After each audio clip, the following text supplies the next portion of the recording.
Hey guys, back on another YouTube video. Today it's going to be a knife making video, and it's been a long time since I made one of these, and it's my 700 subscriber video. And once again, thank you all for subscribing to my channel. I still remember when I just had 8 subscribers, which most of that was me and my family, and I'm always very heartwarmed about a lot of the beautiful comments I get from a lot of my good guys, like a guy named Sean and a bunch of my other guys like Edward and a lot of people who really love what I do. And like I said, I still remember when I first started this YouTube channel that I never really thought people would be this interested in what I do, and I'm really happy and I love doing it. And sadly, though, yes, I don't make as much videos as I used to because I do have a business to run, and I, like I said, I got a lot of stuff to do. But again, I'm very grateful to hit over 700 subscribers. Let's hope we can hit 800 someday. And today I thought I would do a knife making that takes me way back before I had all these tools, before I just had this, and that was it. And before I even started using files, before I did, I actually used to buy these all the time, these very old putty knives. This particular one is a Red Devil putty knife. And this particular putty knife was made around the 70s ish. So it's good material. It has a good thick blade, not very thin like most putty knives are nowadays. And I'm going to make a simple knife out of it. You can do this with any old putty knife you choose, but I highly recommend the older ones. And this one's got a beautiful handle. And so I'm not going to do anything to the handle. I'll shine it up and polish it up because this is going to be a part 1 and 2. Part 1 is going to be me making this blade. And then in part 2 is going to be in my workbench inside, and I'm going to polish this up, make it look a lot nicer. So let's go ahead and get to work. And then I got a special surprise at the end of this video, so stay tuned.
All right, got it roughly cut out. Now time to shape it with the belt sander.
Got it all shaped the way I wanted. Now time to put the bevel on it.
Alright, I got the bevel put on it the way I wanted.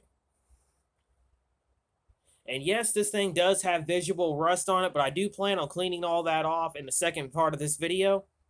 So this concludes my 700 subscriber video, part 1. And in part 2 will be me hand sanding this, polishing it up, yada yada, making it look a lot nicer. I mean, I'll clean... Oops, dropped it. Hands are kind of slippery. I'll clean up the handle too, shine the brass up, make it look a lot nicer, and I'll shine the pieces of lead right here. So that concludes the end of this part of this video. Now for the surprise I had in mind. Since a lot of people still comment and ask me about knife making videos, thought I would do something a little different. I've got 4 pieces of material right here that I've picked out for making a knife with, but I want you guys to vote for which item you want me to make something out of. So, here's number 1. A classic Nicholson file, already annealed. All I would have to do is cut it and shape it. Next is a nice, good, solid chunk of bed frame. Already chopped into a bar, just have to draw it and put a design on it. And then a giant section of a sawmill blade that a friend of mine gave to me.